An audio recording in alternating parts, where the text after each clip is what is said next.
Good evening दोस्तों, मेरा नाम अमोल कुशवाहा है और मैं प्रॉफिट फ्रॉम इट फैमिली की ओर से आप लोगों के लिए पॉलीकैप का डिटेल एनालिसिस लेके आया हूँ।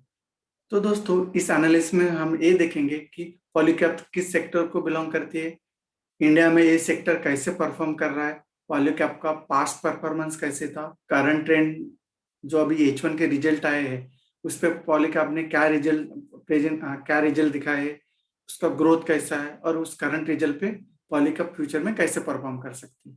सो दोस्तों, जब मैं आपका ज्यादा टाइम ना लेते हुए चलो हम हमारा एनालिसिस स्टार्ट करते हैं। तो दोस्तों, Polycab other electrical equipment and product sector को बिलोंग करती है। तो इस सेक्टर का थोड़ा ग्रोथ देख लेते हैं दोस्तों, प्री कोविड ग्रोथ और पोस्ट कोविड ग्रोथ। तो पोस्ट कोविड ग्रोथ 1 ईयर का इस सेक्टर का -4% है, जो और प्री कोविड देखा जाए जो कि मैंने 5 ईयर्स का निकाला है जो कि 11% का है, जो बिफोर कोरोना है। तो देख पा रहे हैं यहाँ पे प्री कोविड ग्रोथ हमारा इस सेक्टर का बहुत बेस्ट है, जो कि हमारे इंडियन जीडीपी से भी बेस्ट है। वही दोस्तों, अगर इस सेक्टर के बारे में देखते हैं तो इस सेक्टर में टोटल 61 लिस्टेड कंपनीज है, जिसका कि total market cap 1.2 lakh crore का मार्केट कैप है। उनमें से टोटल इसमें 38% हनीवेल का मार्केट कैप है, 34% पॉलीकैप कंज्यूम कर लेते हैं, 11% वी गार्ड और फिनोलेक्स 7%। वही अगर सेल्स ग्रोथ देखा जाए तो दोस्तों ये पूरा सेक्टर 21,000 करोड़ का सेल्स ग्रोथ करता है, उसमें से 41% कॉन्ट्रीब्यूट पॉलीकैप करता है, केईआई 19% का कॉन्ट्रीब्यूट करता है, हनीवेल 14 का करता है, फिनोलेक्स केबल 12% का कॉन्ट्रीब्यूट करता है और फीगा 21% का कॉन्ट्रीब्यूट करता है, और रिमेनिंग कॉन्ट्रीब्यूट करती है बच्चे से इसमें। वही अगर सेक्टर का प्रॉफिट ग्रोथ देखा जाए तो दोस्तों इस सेक्टर 2,000 करोड़ का प्रॉफिट करता है, उनमें से 43% कॉन्ट्रीब्यूट पॉलीकैप करता है, फिनोलेक्स केबल 22% का कॉन्ट्रीब्यूट करता है, हनीवेल 22% का कॉन्ट्रीब्यूट करता है, वीगार्ड 19% का कॉन्ट्रीब्यूट करता है और बाकी की कंपनीज रिमेनिंग इसमें कॉन्ट्रीब्यूट करती है दोस्तों। वही अगर इस सेक्टर का क्वालिटी एनालिसिस देखें दोस्तों, तो उसमें नेट प्रॉफिट मार्जिन जो सेक्टर का एवरेज 9 है, उनमें से फिनोलेक्स केबल का 17 है, हनीवेल का 15 है, पॉलीकैप का 10 है, जो कि एक अच्छी ग्रोथ है दोस्तों। नेट प्रॉफिट मार्जिन एक अच्छा है पॉलीकैप का भी। वही अगर डेब्ट टू इक्विटी रेशियो देखे दोस्तों, तो इसमें फिनोलेक्स केबल डेब्ट free company, KEI, Honeywell, Polycab उन पे -2% डेब्ट टू इक्विटी रेशियो है और वी गार्ड पे 4% है। एक्चुअली देखा जाए तो बिलो 20% एक अच्छा माना जाता है। अच्छा मतलब डेब्ट होना अच्छा नहीं है, बट एक एवरेज एक बेस्ट माना जाता है ना, कंपेयर टू मोर देन 20%। तो अगर इसमें देखा जाए तो सभी कंपनी डेब्ट टू इक्विटी रेशियो में बिलो बिलो टारगेट ही है, तो उसमें किसको कंसिडर कर सकते हैं। भाई आईसीआर देखे तो आईसीआर में देखो दोस्तों, तो आईसीआर में आईसीआर बोले तो इंटरेस्ट कवरेज रेशियो, इसमें फिनोलेक्स केबल का 472 है, हनीवेल का 90 है, वीगार्ड का 46 है और पॉलीकैप का 18 है। फिनोलेक्स केबल इसमें बेस्ट है दोस्तों, क्योंकि वैसे भी और डेब्ट फ्री कंपनी है, तो उसका कुछ जो भी वो प्रॉफिट जनरेट करेंगी वो उसका कई इंटरेस्ट ना होने की वजह से, डेब्ट ना होने की वजह से पूरा का पूरा उनका प्रॉफिट यूज कर लेती है। क्योंकि बाकी कंपनियों को माइनर इसमें डेब्ट है, तो उनको जो भी प्रॉफिट जनरेट करती है उसमें से उनको डेब्ट भी पे करना पड़ता है। तो दोस्तों, ये तो हमने हमारे सेक्टर के बारे में देख लिया। अभी हम पॉलीकैप का देखते हैं, क्योंकि हमने इस सेक्टर से जो हमने अभी सेक्टर एनालिसिस किया उससे हमने पॉलीकैप हमारी उस पूरे सेक्टर में पॉलीकैप हमारा बेस्ट परफॉर्म कर रहा था, तो उसके बेसिस पे हमने पॉलीकैप को सिलेक्ट किया। दोस्तों, पॉलीकैप वायर्स एंड केबल में इंडिया का नंबर 1 मैन्युफैक्चरर है। वही इंडिया में उनके 25 यूनिट्स है, 7 लोकेशन पे। वही पॉलीकैप अभी डाइवर्सिफाइड भी हो चुका है, मतलब वो अभी fan, switch, LED light, solar inverter, pump, इनमें भी अभी ये वर्क इनमें भी ये मूव हो रही है धीरे धीरे।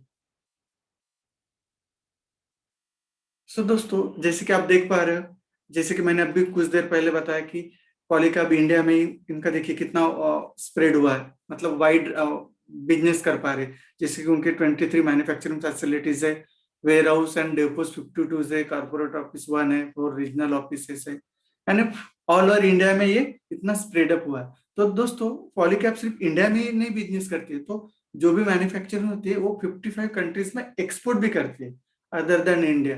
तो देखा जाए तो इसका एक ग्रोथ है दोस्तों, जो कि आप देख पा रहे हो, फिर बाहर कंट्रीज में एक्सपोर्ट भी कर पा रहे हैं, मतलब उसको बाहर कंट्रीज से भी डिमांड है, जो भी प्रोडक्ट है बनाती है।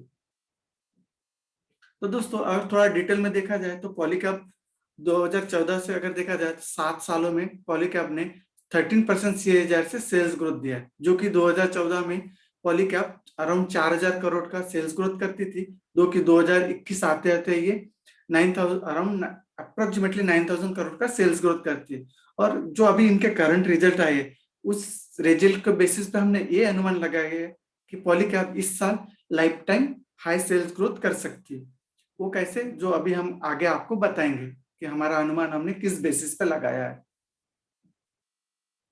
वही अगर प्रॉफिट ग्रोथ देखा जाए दोस्तों, तो 7 सालों में पॉलीकैब ने 38% CAGR से प्रॉफिट ग्रोथ दिया है, जो कि 2014 में अराउंड 90 करोड़ का प्रॉफिट ग्रोथ करती थी, जो कि 2021 आते आते ये अराउंड 800 करोड़ का प्रॉफिट ग्रोथ करती है। और 2022 में दोस्तों इसका profit growth compare to last year ये घट सकता है। क्यों घट सकता है, ये हम आने वाले टाइम में हमको आपको बताएंगे। इसका नेट प्रॉफिट मार्जिन देखा जाए दोस्तों, तो ईयर ऑन ईयर इसका नेट प्रॉफिट मार्जिन इंक्रीज हो रहा है, जो कि 2004 में इसका 2% का नेट प्रॉफिट मार्जिन था, जो कि 2021 आते आते ये 10% का इसका नेट प्रॉफिट मार्जिन है। मतलब ये जो भी सेल्स करते हैं उस सेल्स में से ये इतने परसेंट प्रॉफिट जनरेट कर पाते हैं। तो इससे हम जान सकते हैं नेट प्रॉफिट मार्जिन से कि मैनेजमेंट कितना इफेक्टिव है, मतलब कितने प्रॉपर तरीके से ये इनका मैनेज करके बिजनेस रन कर रहे हैं। भाई अगर इनका रिजर्व देखा जाए दोस्तों, तो 2014 में ये इनके पास 1400 करोड़ का रिजर्व था, जो कि 2021 आते आते उनके पास ऑलमोस्ट 4,500 प्लस करोड़ का रिजर्व है। तो day by day year on year basis इनका रिजर्व भी ग्रो हो रहा है दोस्तों। वही अगर सेगमेंटल रेवेन्यू देखा जाए, सेगमेंटल रेवेन्यू मतलब जो कंपनी है हमारी, सो कौन से इनके बिजनेस है ना, उसमें से देखिए सेगमेंटल रेवेन्यू में देख पा रहे हैं आप कि उनका 80% बिजनेस वायर्स एंड केबल का है, जो कि इनका मेन प्रोडक्ट है। और अभी धीरे धीरे कंपनी वायर्स एंड केबल से मूव होके अभी ये FMEG में भी बिजनेस कर रही है। FMEG मतलब फास्ट मूविंग इलेक्ट्रिकल गुड्स में भी ये मूव हो रही है, 10% वहां से बिजनेस आता है। कॉपर में भी ये बिजनेस करते हैं, वहां से इनका 5% का कॉपर बिजनेस का कंट्रीब्यूशन है, और अदर बिजनेस का 3% का कंट्रीब्यूशन है। बट इनका main business wires and cable पे है। अगर फ्यूचर में वायर्स एंड केबल से रिलेटेड कुछ भी चीजें आती है, मतलब कॉस्ट वगैरह बढ़ जाता है, तो हो सकता है इनका बिजनेस थोड़ा बहुत अफेक्ट हो सकता है। जो कि देखिए दोस्तों यहाँ पे देख पा रहे हो इनका मेजर कॉस्ट में, अगर आपको याद होगा कि थोड़ी देर पहले मैंने आपको बताया था कि इस साल ये profit growth compare to last year reduce होगा। क्यों होगा, कि जो उनका मेन कॉस्ट होता है दोस्तों, यहाँ का मेन कॉस्ट उनका मटेरियल कॉस्ट है, जो कि 75% से इस बार इंक्रीज हुआ है, जो कि लास्ट ईयर कम था बट इस बार बढ़ा है। तो ये मेजर कॉस्ट इनका मटेरियल कॉस्ट में चले जाता है। फिर एम्प्लॉय बेनिफिट, मतलब एम्प्लॉयज को हायर करते हैं, उनको सैलरीज वगैरह देनी पड़ती है। डेप्ट है इन पे थोड़ा बहुत, डेप्ट में भी इनको देना पड़ता है। तो ये सब इनका मेजर कॉस्ट हो गया। मतलब कंपनी सेल्स करती है, उसमें से उनको एक्सपेंसेस भी तो निकालने पड़ेंगे, तभी तो इनका प्रॉफिट ग्रोथ दिखेगा, नेट प्रॉफिट। तो मेजर कॉस्ट इनका मटेरियल में जाता है दोस्तों। तो दोस्तों करंट ट्रेंड देख लेते हैं कि करंट ट्रेंड कैसे रहा कंपनी का। जैसे कि 9 मंथ का देखे लास्ट ईयर, तो उसमें कंपनी का सेल्स ग्रोथ -12% था, और प्रॉफिट 9% से ग्रो हुआ था। जो कि ईयर एंड आते आते जो सेल्स ग्रोथ हमारा -12% था, जो कि माइनस से वो प्लस हो गया 1%, और सेल्स ग्रोथ इसने 16% का प्रॉफिट जनरेट किया था। वही Q1 में दोस्तों, Q1 2021 में इसका सेल्स 93% से इंक्रीज हुआ ईयर ऑन ईयर बेसिस, जो कि प्रॉफिट रिड्यूस हुआ है 36% से। क्यों, जैसे कि मैंने बताया था कि मेजर कॉस्ट इनका मटेरियल कॉस्ट होता है, इनमें इस बार इनको एक्सपेंस कॉस्ट ज्यादा लगा, इसकी वजह से इनका कॉस्ट घट गया दोस्तों, प्रॉफिट यहाँ पे घट गया। वही H1 में इन्होंने सेल्स ग्रोथ इनका घट के 62% हो गया, और प्रॉफिट इनका कंपेयर टू Q1 इन्होंने इंप्रूव कर लिया दोस्तों, -36 से इनका -19 हुआ। जो कि इस बेसिस पे हमने ये अनुमान लगाया दोस्तों कि ये ईयर एंड आते आते, मतलब 2022 का ईयर एंड आते आते कंपनी -30% का +30% का सेल्स ग्रोथ कर सकते हैं, और प्रॉफिट ये -10% का प्रॉफिट ग्रोथ कर सकते हैं। मतलब 36 से रिकवर होते होते ये अभी -10 तक आ सकता है इनका प्रॉफिट। ये हमारा अनुमान है दोस्तों इनके करंट रिजल्ट देखते हुए।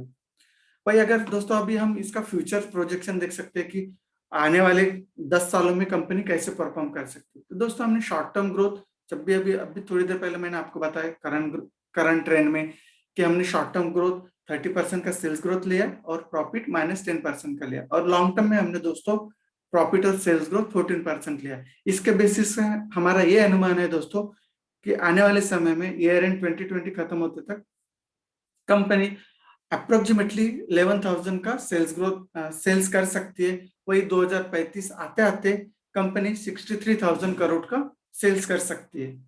वही प्रॉफिट देखा जाए तो शॉर्ट टर्म ग्रोथ के हिसाब से हमने हमारा कंपनी 2022 में अराउंड अप्रोक्सीमेटली 800 करोड़ का सेल्स कर सकती है, जो कि 2035 आते आते कंपनी अप्रोक्सीमेटली 4,500 करोड़ का प्रॉफिट कर सकती है। वही अगर इसका ईपीएस और फेयर वैल्यू देखा जाए दोस्तों, तो ईपीएस जो हमने शॉर्ट टर्म ग्रोथ लिया है उसके बेसिस पे ईपीएस इसका 2022 में 53 आ सकता है, और फेयर वैल्यू इसकी 900 है, जो जो कि 2035 आते आते इसका ईपीएस 293 हो सकता है, और इसका फेयर वैल्यू 4,900 के आसपास रह सकती है। बट दोस्तों जो क्वालिटी कंपनी होती है, जो बहुत ही रेयर समय पे इनके फेयर वैल्यू पे हमें मिलती है, इसलिए दोस्तों हम ओनली हमारे फंडामेंटल से जो भी हमने इसकी फेयर वैल्यू निकाले उस पर डिपेंड नहीं रह सकते, क्योंकि क्वालिटी कंपनी उस प्राइस पे आना बहुत ही रेयर ही पॉसिबल है। जैसे कोरोना जैसे महामारी आई थी उसमें ये फेयर वैल्यू पे आ गया था, बट हर बार वैसे नहीं आ सकता। तो इसलिए हम फेयर वैल्यू पे इस पे डिपेंड नहीं रह सकते। वैसे क्वालिटी कंपनी है तो बाय ऑन डिप्स वाली टेक्निक यूज करके हम इस पे स्लोली स्लोली हमारे इसमें हम इसको बाइंग कर सकते हैं। तो चलो दोस्तों इसको टेक्निकल चार्ट पे देख सकते हैं कि हम कौन से लेवल पे इसको बाय कर सकते हैं। तो टेक्निकल चार्ट पे आप देख पा रहे हो दोस्तों कि हम इसको 1500 टू 1800 के बीच में हम इसको बाय कर सकते हैं, और आने वाले 1 से 2 साल में इसका टारगेट हम इसको देख सकते हैं कि 3,200 के आसपास से जा सकता है आने वाले 1 से 2 सालों में। पोर्टफोलियो एलोकेशन देखा जाए दोस्तों तो हम हमारे पोर्टफोलियो में इसका 1 से 2% इसको रख सकते हैं। दोस्तों यहाँ पे और एक चीज आपको बताना चाहूंगा कि हनीवेल का सॉरी पॉलीकैब का main business wire and cables का है। वैसे ही एक दोस्तों हैवेल्स का भी दोस्तों main business wires and cable का ही है। तो दोस्तों जिनके पास हैवेल्स है उन्होंने पॉलीकैब नहीं लिया तो भी चलता है, और जिनके पास पॉलीकैब है उन्होंने हैवेल्स में नहीं भी इन्वेस्ट किया तो भी चलता है, क्योंकि दोनों का बिजनेस वायर्स एंड केबल से ही बिलोंग करता है। तो ये आपका डिसीजन है दोस्तों कि आपको कहाँ पे इन्वेस्ट करना है। जस्ट ये मेरा सजेशन रहा आपको कि अगर दो कंपनियां रखने का इतना कुछ यूज नहीं होगा, क्योंकि दोनों का बिजनेस ऑलमोस्ट सेम है। अगर दोस्तों आपको हैवेल्स के बारे में भी डिटेल्स एनालिसिस देखना रहेगा तो आप हमारे प्रॉफिट फ्रॉम फैमिली के यूट्यूब चैनल पे जाके हैवेल्स का डिटेल एनालिसिस देख सकते हैं कि हैवेल्स का परफॉर्मेंस कैसे रहा, जो कि हमारे प्रॉफिट फ्रॉम फैमिली के यूट्यूब चैनल पे वो है, पंकज राणा जी ने हैवेल्स का प्रेजेंटेशन दिया है, तो आप उसको भी जाके उसका भी ग्रोथ दे सकते हो। डिस्क्लेमर देना चाहूंगा दोस्तों कि ये जो मेरा एनालिसिस है ये मेरा ओन रिसर्च है, मेरा ओन स्टडी है। बिफोर बाय और सेल आप आपके फाइनेंशियल एडवाइजर से कंसल्ट कीजिए, उसके बाद ही आपका फाइनल डिसीजन लीजिए। और दोस्तों आपको भी मेरी तरह ऐसे ही डिटेल एनालिसिस सीखना रहेगा कंपनी का, सेक्टर का, और उसका बाइंग प्राइस क्या हो सकता है, फ्यूचर वैल्यू कैसे प्रोजेक्ट कर सकते हैं, और इंसेंट्रिक वैल्यू कैसे निकालते हैं, तो आप भी प्रॉफिट प्रॉफिट प्रॉमिट फैमिली को ज्वाइन कर सकते हो। और दोस्तों आप लोगों को रिक्वेस्ट है दोस्तों कि अगर आपको प्रॉफिट फ्रॉम फैमिली की ओर से जितने भी ऐसे डिटेल एनालिसिस आते हैं हमारे, हम क्वार्टर ऑन क्वार्टर बेसिस पे हम लाते ही है, और ईयर एंड ईयर बेसिस पे भी एवरी ईयर हम आपके लिए कंपनी का करंट ट्रेंड लाते हैं और उसके बेसिस पे कंपनी कैसे परफॉर्म करती है ये भी हम बताते ही है।